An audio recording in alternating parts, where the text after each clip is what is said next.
From the heartland of America, it's the Bail in the Midwest podcast, hosted by Shane Rolf. Executive producer, David Stuckman.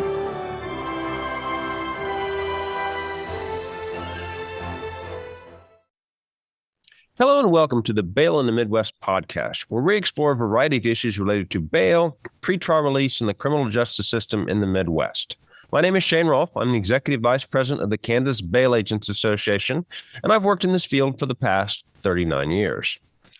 So, a couple of weeks ago, I attended a bail conference in Whitefish, Montana. Beautiful country. I met some great people involved in bail from all over the country. And you always take away something from these meetings, even if it's not the thing you were expecting.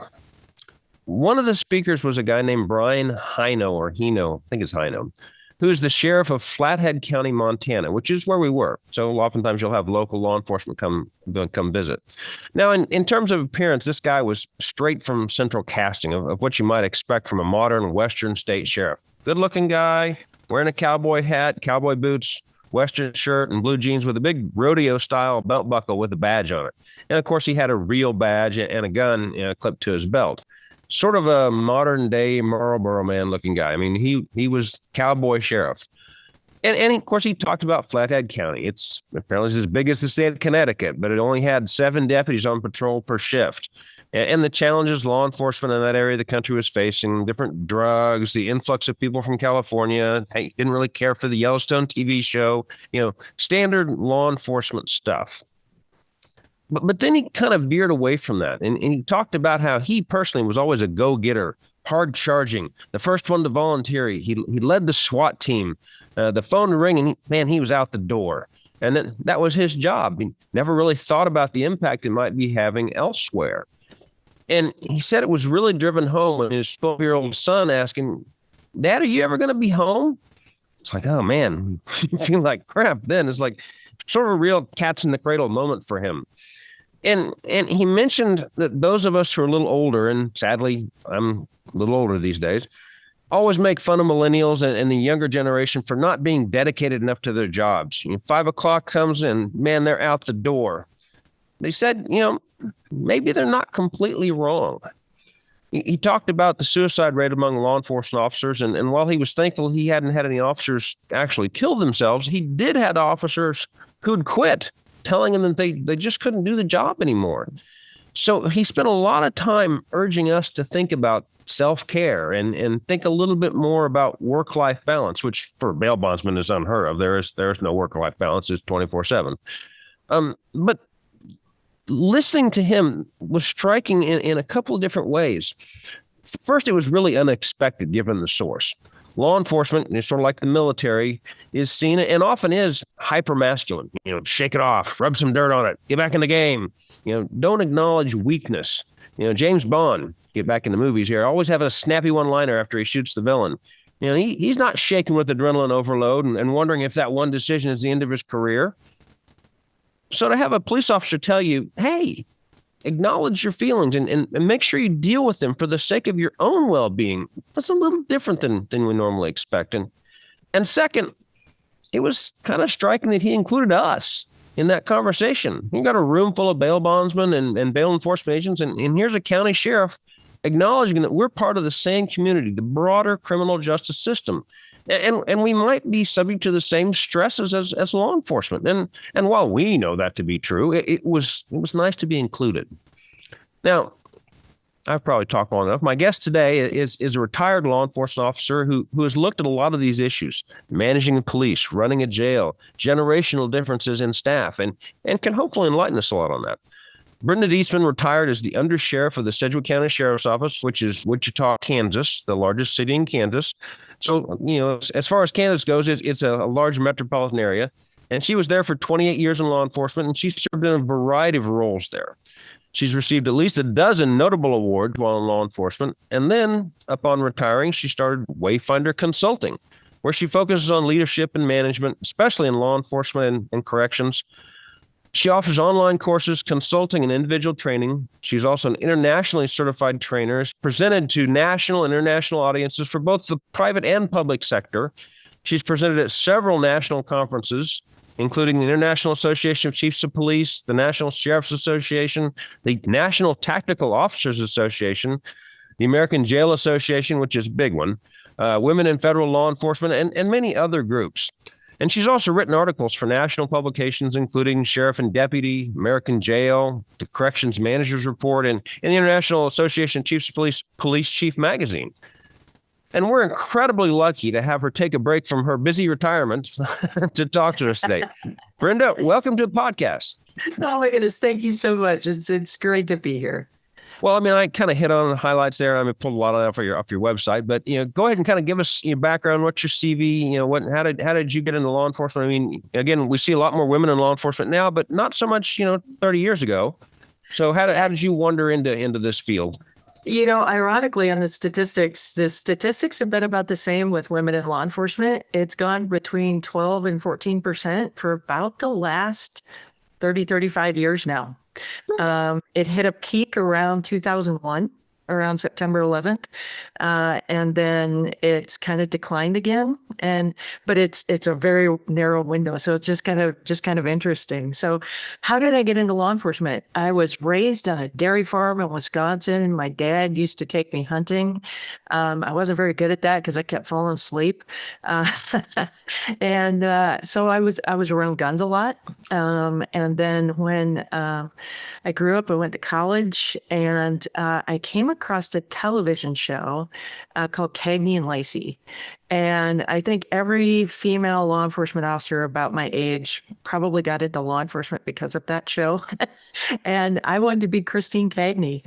And so I pursued a degree in law enforcement and got hired by the Sedgwick County Sheriff's Office and spent 28. And I'm going to claim my half year too, because I earned that half year. That was a rough half year. And just really enjoyed it. Got to see a lot of different things, got so many incredible opportunities to meet wonderful human beings and make a difference. I often tell people that, there are a lot of people in this world that do very mundane jobs, and they go out and then on their evenings and weekends, they go out and, volunteer and do great things and make a difference that way. I got to do that for 28 and a half years. And I got paid to do that. And how amazing, and what a special career that I got to do. Well, it's probably helpful to be in a larger department in that sense. There was a deputy who was just killed, the undersheriff, and I forget what county it was. One of the smaller counties in Kansas, and I think the entire department only has like 5 officers. Yeah. My son, and I mentioned him a lot. He works in a large oil business, and so they're able to go through and kind of pick and choose and go, hey, you're really shining. Let's move you up the chain. Now, in a larger law enforcement setting, that same sort of thing. I mean, we bring all these people in to work in the jail because that's where we need the bulk of people. But we can go, okay, you look like you're really standing out here. Let's move you here. Let's put you in some other role. And it gives you a chance to kind of move around and see where you fit best and maybe advance through that. So, You didn't just do one thing, I assume, in the sheriff's department when you were there. I guess you were able to move around. Yeah. So I spent some time on third shift road patrol right out of the academy. Love that, right? I love the action. I love that target-rich environment, as it were. And then I moved I became a detective for a few years.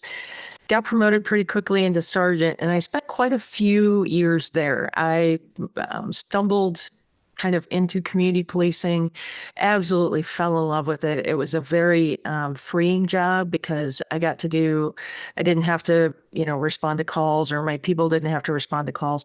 We just solved problems. That was our thing. We just solved problems. And it was anything from traffic issues to, domestic violence issues, kids that we were having problems with, gangs, drugs, whatever.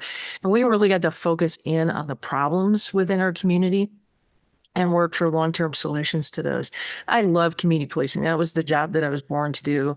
My mentor convinced me to promote. I went to a lieutenant where I was in charge of our special projects unit. and I was in charge of like grant administration and technology acquisition, like real cop stuff, And then as a captain, I was in charge of our judicial, so the bailiffs and the people who went out for felony warrants and things like that, and as well as patrol. And I was getting ready to retire, and my boss came to me and said, "Let's go lunch," and that's never a good thing. And that's when he asked me if I would be in charge of the jail, and so I became a politically appointed person as the undersheriff, and spent 3.5 years in charge of our jail, which was about a $40 million budget and around 1,400 inmates and 300 plus employees. So, I mean, the politics thing always registers in my ear. I didn't realize, is the undersheriff in Sedgwick County is a politically appointed position? It's not simply whoever the sheriff did. Sheriff Easter was it not? Jeff Easter, yeah. Great individual, great sheriff. It's politically appointed, so it's outside of civil service. I don't actually get elected, but I am appointed as a political agent by the sheriff, who is up politically. Okay, so I mean, the Board of County Commissioners doesn't have to ratify that or anything else. You're part of the leadership staff under that particular administration. So if he were to lose the next election or retire and someone else came in, they could go, "Oh, sorry, goodbye, Brenda. I don't need you anymore. We're going to replace you with our person." Okay. Right. Exactly. I knew that the undersheriff would always change with the sheriff, and oftentimes more often than that, but I didn't realize, understand the process there. So yeah. And no, I've met Jeff on multiple occasions. Mostly it's been in the legislature. I think he's been head of the Sheriff's Association, Kansas Sheriff's Association, for a while. At least he's been the person that gets sent up there. And so anytime we deal with legislative issues, sometimes we're on the opposite side of things, and sometimes we're working together. We generally try and work together as best we can. Absolutely. Let's talk about and kind of work our way through, but let's talk about the community policing aspect of that, because I think that's one thing a lot of people don't really understand.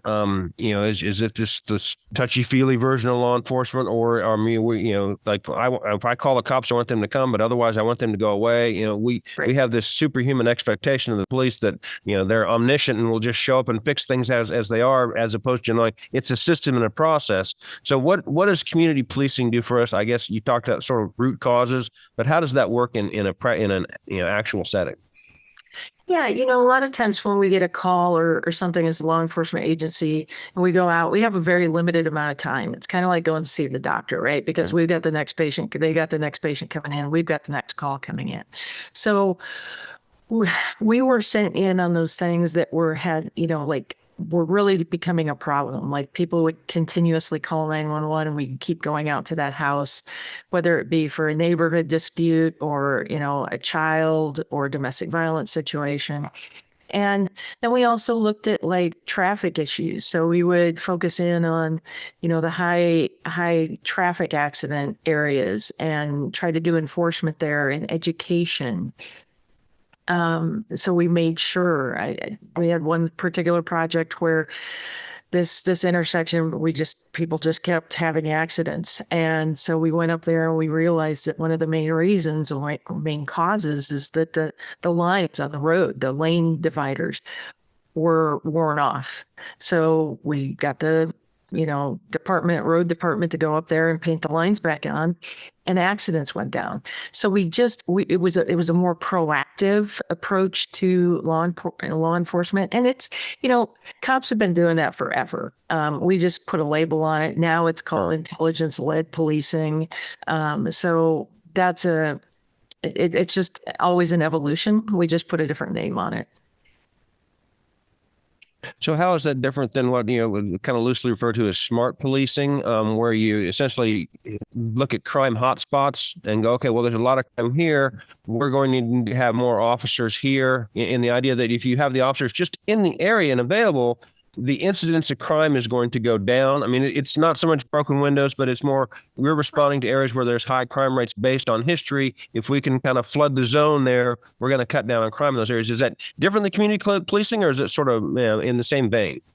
It's the same vein. Like I said, we just put different labels on it. I think the smart policing or intelligence-led policing has gone into more of, they become more statistical. They pay attention to stats a little bit more, and it's because they have the ability to, because they now have the software and the equipment to do that. So it's just more statistical, I think, and that's why they put a different label on it. Well, I mean, all kinds of computer stuff kind of depends on the quality of the data that goes in as the quality of the data that comes out. I mean, it's one of the things, and we might talk about this later, I don't know, but you get into, what's going on with law enforcement today, and I'm getting ahead of myself here, but if you don't have people making the reports, right, and you're like, oh, hey, crime's gone down, but if you look at victimization studies, those show a different tale. Anyway, I'll maybe get to that in a little bit more. Talk to me about Wayfinder. I know that that's kind of a unique name. I mean, finding your way or what have you, but Wayfinder Consulting, how did you come up with the name, and what is it you do in Wayfinder Consulting? Oh, I love this. So I love the Inuit people, the First Nation folks up in Canada, Alaska area. And they have something called an Inukshuk.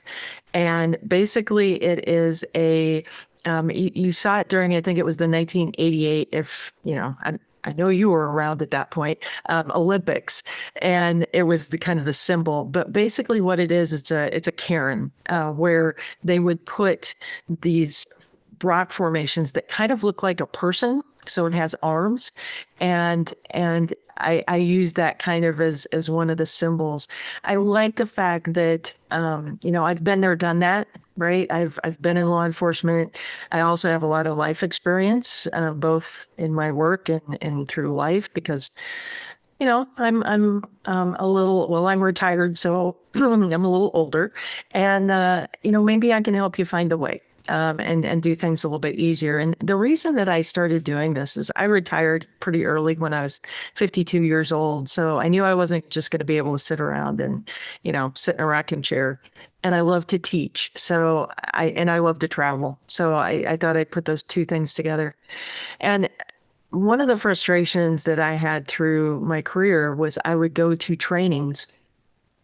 And there was 3 types of trainings, right? The first training is you just want to just leave because it's so bad and you're not getting anything out of it.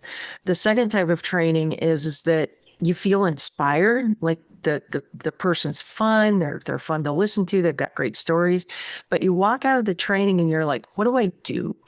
What do I do with this information? And then the third type of training, and the training I try to bring, is that not only are we going to have a little bit of fun and you might even get a little inspired, but I am going to absolutely leave you with things to do. You are going to come out of every training that I have with a to-do list, and hopefully a few aha moments, because I love to do research and I love to get into scientific studies and different things like that. So that's the kind of the niche that I bring of we're going to have fun and you're going to walk away with a to-do list. Well, I mean, so much training, especially in law enforcement and some corporate training, HR training, is all basically box checking so we don't get sued. Yep, absolutely. We told you not to do this, so if you did it, it's not on us. Yeah. And then you generally people are like, oh my God, I don't want to have to sit through another one of these. Can I just watch the video and check the boxes? That sort of thing. So it is, and then there's, like you said, type number 2. They're great speaker, but are they really saying anything? It's like, oh, this person's great to listen to, but where are they going from there? Yeah. So in some other presentations you've given, and I did a little bit of research on this, you talk a lot about Maslow's hierarchy of needs in figuring out personal fulfillment. And I'd like you to maybe talk about that, and maybe we can kind of move that over to how that has an impact on us in a societal sense. Yeah. I love Maslow's hierarchy of needs. It's one of the things that we've all learned in like high school psychology class, but have we ever really applied it? And so one of the things that Maslow said is a need fulfilled ceases to be a motivator. Basically, what that means is that once a need has been fulfilled, it no longer motivates us to go out and do anything. So I want you to think about like the first level, and that is safety and security, that employment, right? The food, your shelter, water, sleep, things like that. And that motivated like my grandparents. Okay. And that motivated them to go to work because they had small kids during World War II. And then you step up to the next one, and that's employment and healthcare. So, and that safety thing. So, we have that motivation of, what kind of job are we going to have? Are we going to have healthcare? And, that food, shelter, and clothing doesn't motivate us anymore. So now we're hopped up to this employment. And then I come along, and in my generation, and what motivated us was not food, shelter, clothing, or employment or healthcare, because, well, we had that available to us, but it was family, friends, and sense of connection. I mean, we had to pay long distance phone charges to call our family. We couldn't text or just DM people. And so work then became our family because we spent a majority of our time with them. And now that we have the internet, now that we have cell phones, that we travel a lot, we don't have to worry about that sense of connection anymore. Now, I think we're getting back to that a little bit. And I think that we will get back to that more as we progress through, especially artificial intelligence, because we're going to have more time to connect with people. But now we're up here in achievement and purpose. And I have people come up to me all the time, and they're like, Brenda, why do I have to pat people on the back just for showing up to work? It's absolutely ridiculous. And as a Gen Xer, completely agree with that, right? But we live in a world that's what motivates us now to go out and make a difference, purpose, which is at the very top, and then that achievement. We're not all the way up here in Buddha land yet, where we're just out here making the world a better place because it's the right thing to do. We want somebody there with a cell phone to take a picture of us, so we can put it on Facebook, Instagram, whatever, so we can show the world how awesome we are. So now, obviously, there's a aspect of management that goes into that as well. But let's look at that from a societal standpoint. You have the base of the pyramid, and again, I think Maslow never envisioned it as a pyramid. But you have that base of the pyramid, which is food and shelter. Your basic physiological needs being met, and then the next step up from that was safety and security. Yeah.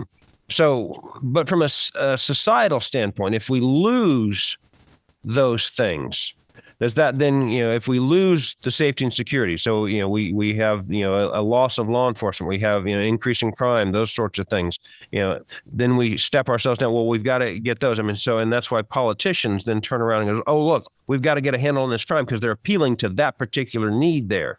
And maybe even going further than that, if we don't have that, what about your food and your basic needs? These arguments for socialism or any sort of social welfare system tend to go back to that base physiological need. How do we get past that and as a society? And then there's the argument also that if you have a society of abundance, does that society then lack its drive? If you've lost that ability, I mean, how much drive can you give on a societal basis for togetherness? Certainly we're not going to get to self-actualization as a society. So, I mean, sorry, I've kind of wandered off the path there. You started to say something. No, I think you're spot on here. And I think that the divide is getting bigger. So I think we have more people in this nation, and I'm going to talk specifically about the United States here. I think we have more people that are now starting to worry about employment, healthcare, food, shelter, and clothing. And then you have a lot of other people that are up here, hopefully thinking about, being self-actualized, the whole concept of, that achievement and purpose idea. And you don't have a lot in the middle, and the two can't relate to each other. Okay. And, one of the things that we talk about a lot, and I talk about in my generations class, is that Gen Z, which is our youngest generation in the workforce right now, they're a very anxious group and they have a lot of feelings, right? Well, yeah, they have known this world. I mean, you think about it, 9/11, it started off that way. And they've had, the pandemic, they've had wars, recessions, the stock markets crashed during their lives a few times. They're just waiting for like the next big thing to happen. And so they're very, very anxious. So I think with the divide in the society between the people up here and the people at the bottom and what motivates them and them not being able to relate, and then bringing in these Gen Zers who, right, are very anxious because they've never known the world at a time of peace, financially, like politically, wartime, pandemics. It's just been a mess. School shootings, right? It's just been a mess for them. So they're just waiting for the next thing. So they are very focused on those that have resources up here at the top, but they're also very focused on that safety and security issue. Money is very important to them. And they're saving for retirement and they're saving for, their emergency funds and things like that. So it's kind of an interesting time to try to apply Maslow, but I still think that it works either generationally, employment-wise, or where you're at in society on the socioeconomic levels. Well, and I'm probably switching gears here, since we're still on, you've moved to the generational thing. How does that work in managing people in different generations? Because I mean, like my business is a lot of commission based. It's like, if you want to get paid, show up and, go hustling and get, find business, that sort of thing. If you're self-employed, that's the sort of thing. I remember there was a guy, I could always tell who owned the business because, I'd walk in there and he'd be the one sweeping the floors while everybody else was sitting around. Yeah. So how do you work that from a management standpoint to either motivate or get people in that mindset to work? I mean, you don't want to necessarily say, do you like this job? You want to keep this job? You're out of here. That gets us back to that base level.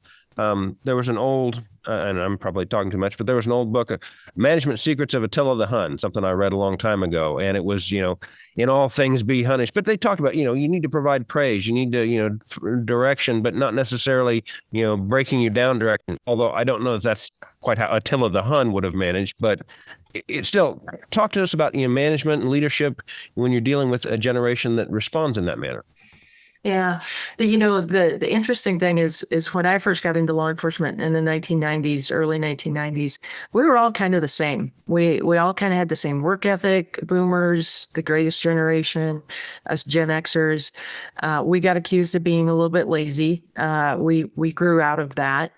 I think that that's just kind of a thing that you do with younger folks. You just accuse them of being lazy to begin with. But, yeah, and it was pretty easy to be a supervisor back then because you just basically said, go do this, and people went and did it.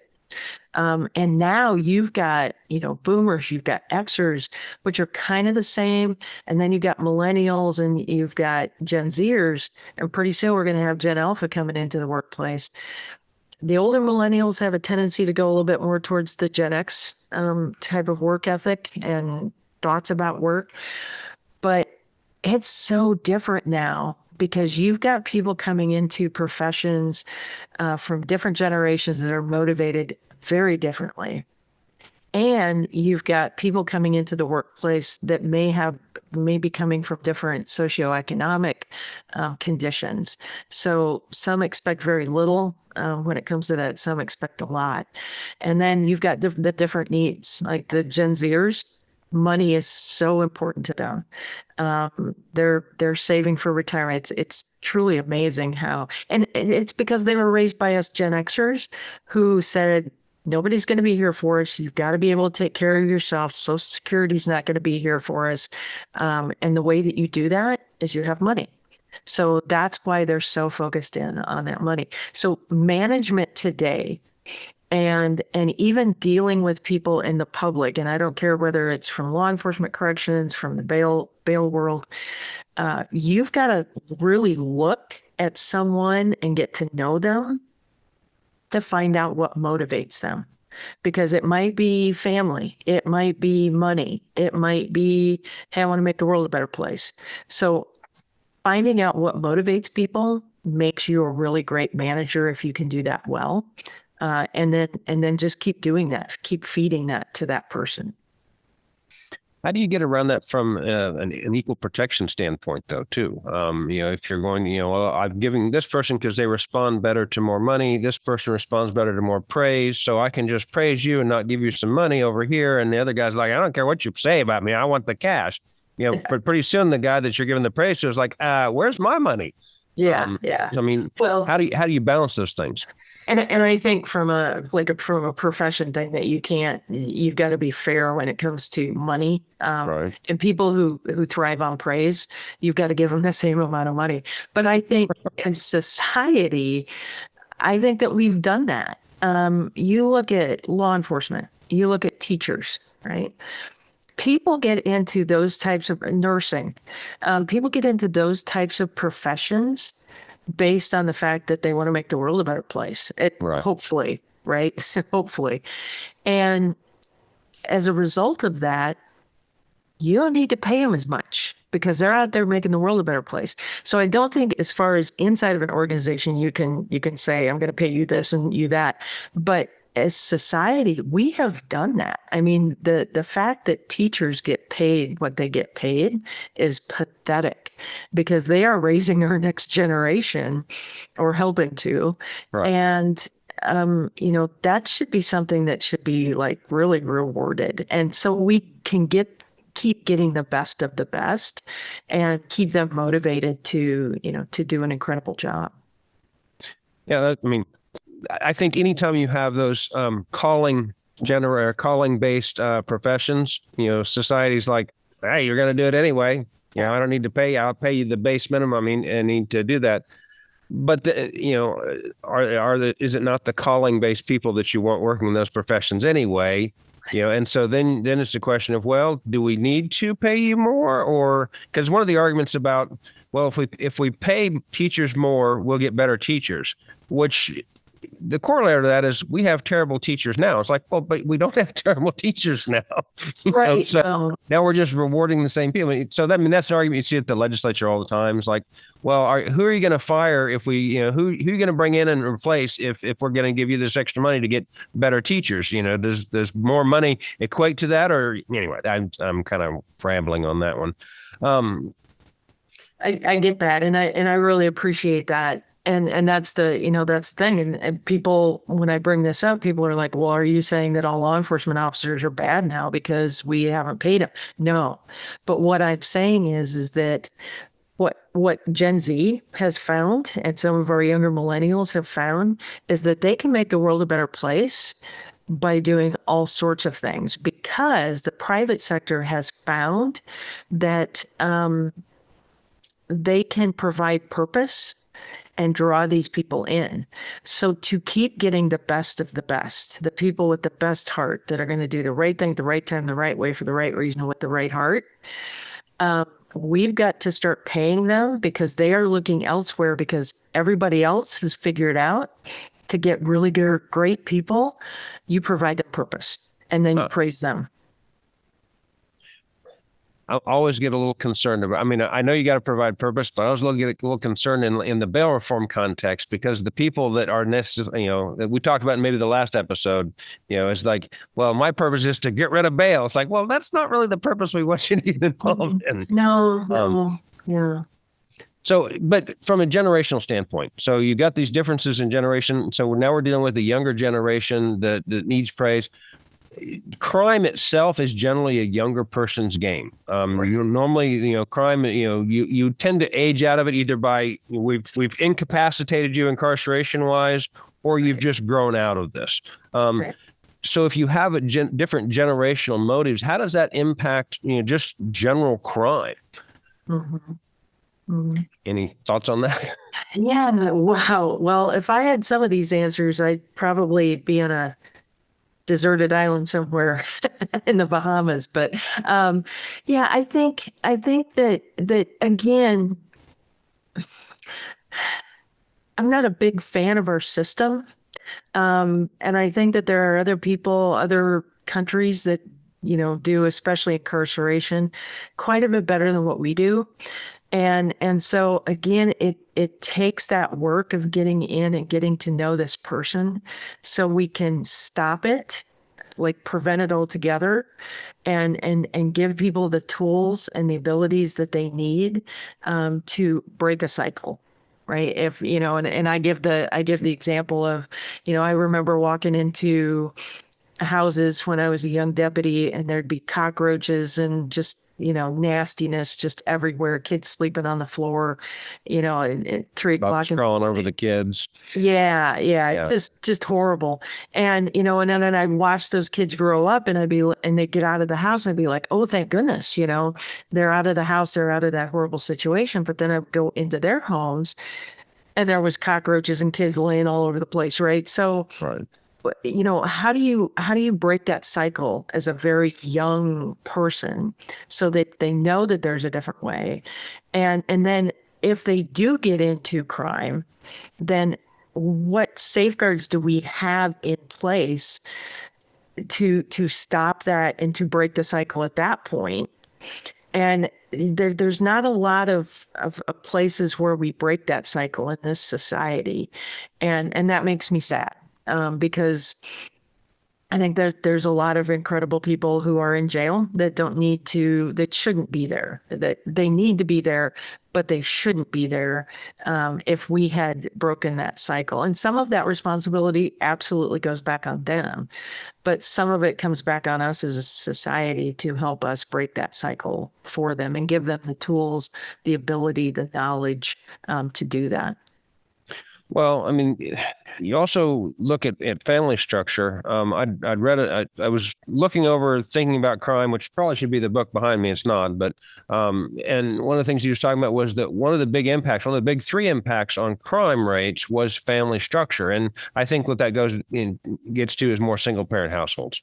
And there's some other study that's been thrown out there a little bit that and I think it was done out of England, but if you adjust for single parent families, the racial differences in crime, there are racial differences, but those racial differences largely fall apart if you adjust for whether that person was brought up in a single parent household or a dual parent household. Now, again, dual parent households are not always, all they're cracked up to be, particularly not if one of the parents is a monster, but yeah, in a general sense. But what we're doing is, as a society, we're moving further and further away from that. We're getting more and more single parent households. How do we, again, not that you have the answers to this, but how do we as a society reverse that particular trend? I mean, getting more into finding your meaning.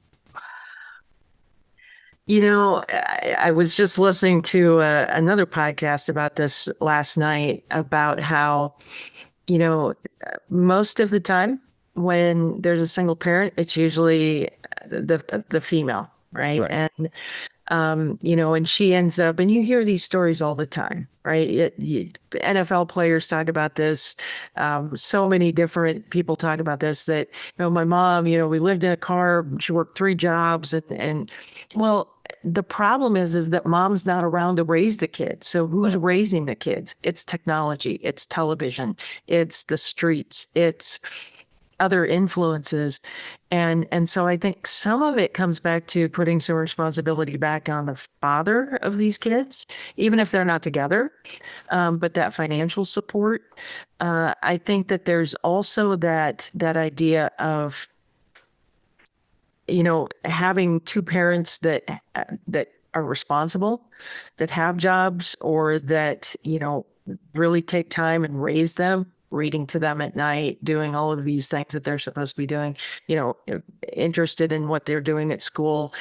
So I think a lot of it comes back to just socioeconomic reasons, that usually women, especially in those situations, make less money, and they have to work more. That means they're not around. The father's probably not going to be around at that point. So who's raising them? And then we wonder why there's bad outcomes here. So And if they're making, I think we have to give those single moms, especially, and single dads too, but single moms, because that's who it mainly goes back to, some economic relief to make sure that we have good outcomes. And the other thing is that there's also a study out there that shows that if we give people who have kids an 8-hour class on how to parent, the outcomes are just incredible. But we don't do that. So. well, I mean, we could certainly easily tie that to, assistance. If we're going to require, work for welfare, we can certainly require you to go take an 8-hour class to get your assistance. Right. Yes. Which would probably benefit us in multiple ways. One, we'd have a number of people that just dropped off those costs. But two, then we get the benefit, because I mean, it's the same argument as far as drug testing for assistance. Well, we only have a 2% rate of people test positive. Yeah, but you're not including suddenly you had 30% drop off because they won't go in and get the assistance because they know they have to be drug tested. Again, I don't know that though gets us to where we want to be, because the goal is not to get rid of some people on this assistance program. The goal is to get some changes. Yeah, to break the cycle. Let's get into corrections a little bit here before we run out of time. Absolutely. You mentioned I want to kind of talk about PTSD and kind of corrections. You mentioned another thing I read that people suffer. The average person probably suffers 5 to 7 traumas in a lifetime, and you don't really think of, I think the general public doesn't really think of correctional officers, we just go lock the doors and open them, here's your food, that you're necessarily suffering those same types of traumas. Tell us more about the traumas that, we all have the idea of law enforcement officers out on the street, and we had to shoot somebody, we had to get in a fight or whatever, and you can see those traumas. How do those traumas impact? Because they do, but kind of give us some idea of how that impacts a correctional officer, the traumas that they might be facing.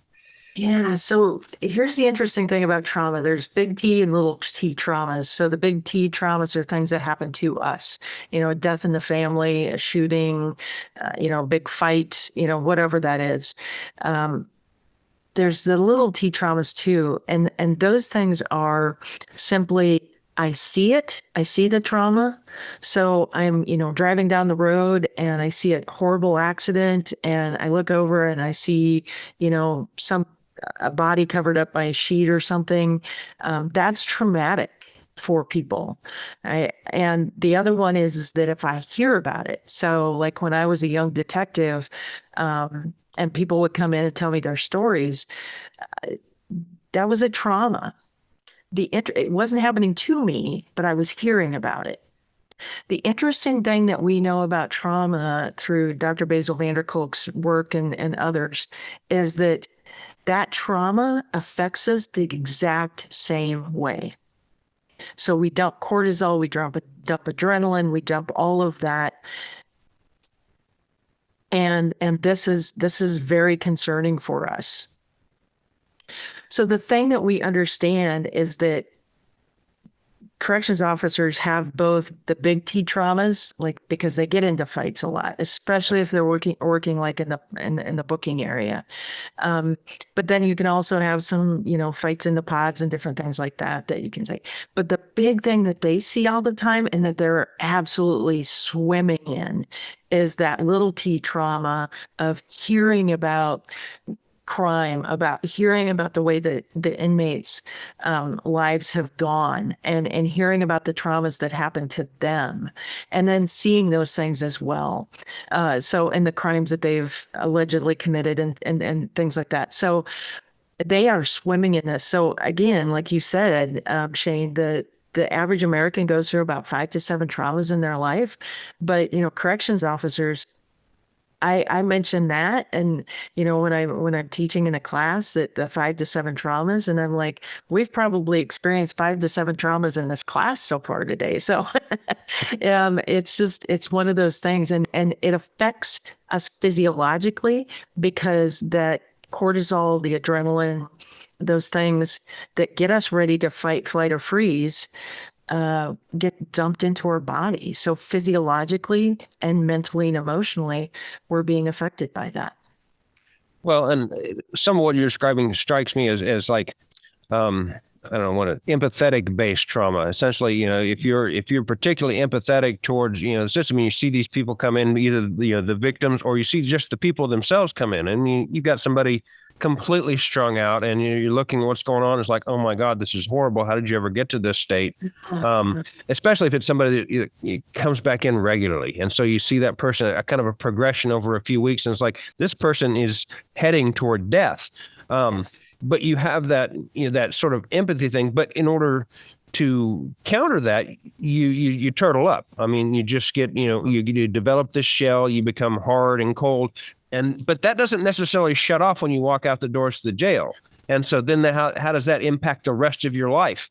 When you go out in your family and like, well, my son just got hurt, and you're like, Get over it. Yeah, I saw somebody come in with a gunshot last night. So yeah, get over it, kid. Yeah, and a lot of times, again, corrections, bail, I would even argue, is a very much a helping profession in a way. And so we're empathetic people to begin with. And so we're going to take more of that on and feel more of that.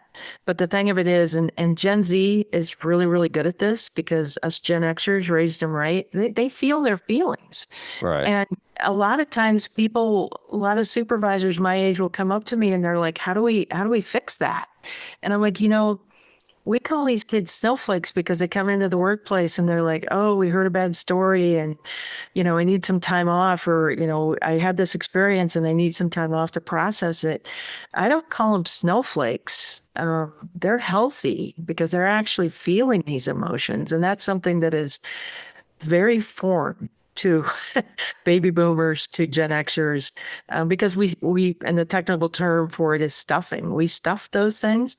The problem is that they're down there and they start getting under more and more and more pressure, and they come out at the worst times. When an inmate or when somebody that you're chasing down acts out, and then we overreact to the situation and end up in trouble ourselves, or we explode on our spouse or our kids because that's a safe place to do it. So it does affect us. And that's why emotional intelligence, being able to understand our emotions and process them, are incredibly important, and to just feel them. I kind of wonder, the impact that being connected has on us, the social media impact, the news media impact, that if it bleeds, at least in that sense, you have a world of small empathetic traumas that you're exposed to on an hourly basis. If you go online, you're going to find all kinds of horrible things. I mean, we watch, the younger generation protesting about Gaza. Okay, and I'm not taking any positions on pro or minus Gaza here, but they're looking at that and they're saying that's the trauma that they're seeing, and we have to do something about it. So there's a response to that. But they're not paying attention to the trauma that's in East Africa or some other place that's going on there. And so, you just swim in this sea of small traumas. How does that impact our mental health long term, especially if we're only used to, as human beings, dealing with 5 to 7 traumas in a lifetime, and now we have all these micro traumas hitting us on a daily basis through these screens, and we live on these screens. So how do we get past that? Yeah.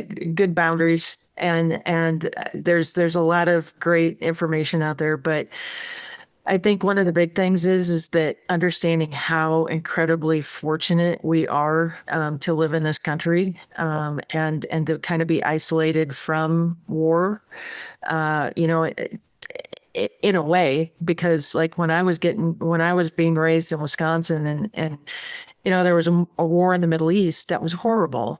And I felt bad. But now, and again, not to take any positions, but I had a very close family friend here in Wichita that lost family in one of the bombings in the Middle East recently, and lost an uncle and a cousin. And so the internet and the way that we take in news today has made the world incredibly small because we travel a lot. We have a lot of friends that are actually now from these areas. And so it becomes more personal. And as a result of that, we need to, and we see this in younger folks, right? They have an opinion about a lot of things, and they aren't afraid to say it because we encouraged it as parents, and social media allows it. True. I mean, sometimes you have to, take them in your arm and go, did you know or care about this 3 months ago? Right. Does it really have an impact on your life? Maybe these other things that have a direct impact on your life are the things you could focus on a little bit more, and get those things in order before you worry about something halfway across the world. Right. And I think both of those things can be true at the same time. I think you can work on things at home and be concerned about what's happening overseas. But, the good boundaries of this is what I can control and this is what I can do, and make sure that it's productive and not destructive, but productive. And then as well, make sure that you feel very grateful and enjoy what you do have, and not feel guilty about that. But give and take care of the things that you can affect and that you can do. Sounds like good advice. Well, let me hit just, kind of act two, because I know you're technically retired, although it sounds like you're busy all the time anyway. Yeah. My wife and I have horses now. We got horses, 4 or 5 years ago. And that has opened up a whole new world of stuff. Like, one of the things to talk about is the incarceration system, or the negative reinforcement aspect of the criminal justice system. A lot of that comes from the Normans and the Norman invasion into England, because the Anglo-Saxon organization of criminal law was a little different, the Weir Guild and stuff along those lines. Whereas the Normans, when they came in, were knights from France, and they brought more of an carceral aspect of things. We'll lock you up. And part of that, I think, was that, hey, these are horsebound knights. They're used to training horses. The animal husbandry that was, a part of our lives a lot more, even just 50 years ago, putting that pressure and providing that negative reinforcement to animals works in a training standpoint. And so I think a lot of that is transferred over, but that's not where I'm going here. Basically, so in these horses, we've done some workshops with Clinton Anderson ambassador. And so Clinton Anderson's a famous horse trainer, and he's trained all these people to go out and teach for him. But this girl's name was Sarah Fields. And Sarah had worked in a medical office, and she was making pretty good money working there. But she knew she didn't want to spend the rest of her life working in a medical office. And she attended a seminar, and I don't know who gave it, some sort of motivational seminar. But they did the math on how many years we have to live, and then they did the math on how many months, weeks, and days that actually was. Well, I don't retire till I'm 65. Well, that's way long ways away. But then you start breaking that down into weeks and months. It's not that many months, not that, as many as you would think to accomplish your goals. And so then the idea was, do you really have time to wait to try and get to what you want to do? And basically, she tells a story. She quit her job 2 months later and went full-time into horse training. Yeah. So for all of us older types, I mean, I guess I'm kind of on the cusp between boomers and Gen X, because my mother was absolutely a boomer, but I was right at the tail end because she got off to a really early start. But for those of us who are older, I mean, how do we transition from our job to our calling, or is that transition even a thing, or should we finding that calling in our job? I think both. If you have a job that doesn't have it's not a calling, and it's just a way to make some money and pay the bills, then yeah, do that. But then make sure that you find something that brings you purpose in the long run. I think it's interesting, and I love the fact that you bring up the months and things like that, because if we live to be 100 years old, that's only 36,500 days. And that seems like a lot, but then it doesn't. And it's actually less than 1 million hours. It's like 876,000 hours if you live to be 100 years old. And I thought it would be a lot more than that when I actually started doing the math. So, making sure that you live your life and have purpose right now is really important. Okay. And I always tell people, because people come up to me all the time and they're like, how did you know when to retire? Because law enforcement, very big identity. It's very hard to leave that profession. And I said, don't ever retire away from something, retire to something. Okay. What's your purpose? What's your meaning? Have a plan. Think about all of the things. We think about money. Can I retire financially? And that's a huge thing. Oh, yeah. But it's more so of like, who are you going to be spending your time with? I've been together with my spouse a very long time. How are you gonna spend that time? And do you want to spend time with that much time with this person, right? Because I hear a lot of times like people go out and get a second job and they're like, yeah, my wife kicked me out of the house because she was just done with me, and and not like in a divorce, but just go get a job because I need my time, type thing. And it goes both ways. So, make sure that when you leave your profession, which is a big identity, that you have something to retire to, and make sure it's something that is very important to you. Maslow talked about that right at the end of his life, about making sure that there was purpose and meaning, that went well beyond, your years. Well, again, sounds like really good advice. This has been fun. I mean, this is a little off from where we normally go with these podcasts, but it's important. I mean, whatever's going on, we need to focus on ourselves and our life a little bit too, regardless of what our profession is. But I really do appreciate you taking the time to talk to us. Now, your website for Wayfinder is actually BrendaDietzman.com, right? Yes. Yeah. Dietzman. Dietzman. Okay, so that's where they can find you. I've got I'll give a conclusion here on this and throw it to that too. But I know there's a lot of data on there as well. Your schedule and everything else. Just you can Google your name and or Google you and or your name in YouTube, and there's all kinds of other stuff to listen to. It's a lot of information. I don't know, our producer David Stuckman, I think he's interested in having you come talk at one of the events there. So hopefully that'll come to fruition as well. I would love to. And I would just like to say that I really, really have grown to appreciate, and I've always loved working with folks in the bail business. I remember as a young deputy, I had a few that would work with me to go, pick somebody up that had skipped. And I always enjoyed doing that. And then when I got in charge of our jail, I really learned the importance of bail and the importance of having really good bail bonding companies within your jurisdiction, because they absolutely serve an incredible purpose. And so, thank you for the work that you do. Thank you for the work that your association does and all of its members, because you are a very, very, very important part of the criminal justice system that makes a difference in this world. Thank you very much. I think we'll move that section to the very front of the podcast. So everybody hears that part. Like me. Exactly. But no, I do. And I'm very authentic. I really do mean that. Defense attorneys, when I first got in, they intimidated me. And then I realized the important part that they played, because they kept me honest. They kept me, doing a really good job. And that's, so we all play a part, and y'all do that. And I really do appreciate it. Well, I mean, the system has tweaked itself over 1,000 years with minor tweaks to kind of get where it's at here, and to sit there and go, well, we'll just take a wholesale slash and burn to this one section of the system. No. It's going to have consequences, throughout the system. Yes. So. Yeah, we're seeing that across the nation right now. And absolutely. Not good. And actually, I had all kinds of other notes we can get in there, but I think we've probably taken up enough of your time here for now. So maybe we can do it again and talk about some of those other things. I would love that. My friend.